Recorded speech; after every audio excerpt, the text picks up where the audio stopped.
36 বছর পর একটা কাপ জিতে এখন আমরা আন্ডারগ্রাউন্ডের বাস পাখি। কথায় আছে, ফকের একটু টাকার মুখ দেখলে মাটিতে পা পড়ে না, তেমন একটা দল আছে আর্জেন্টিনা।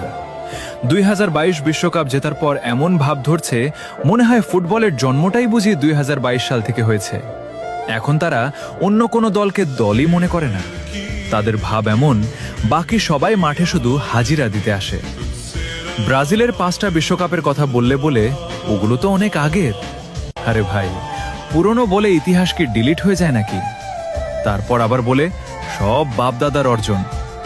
আচ্ছা ভাই, ইতিহাসের কথা তুললে পুরনো কথাই তো আসবে।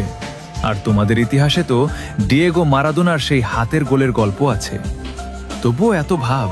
আর আমাদের বাপদাদাদের ছিল জমিদারি, 5টা কাপ রেখে গেছে উত্তরাধিকার হিসেবে। If you don't mind, Argentina সাপোর্টাররা কি আবার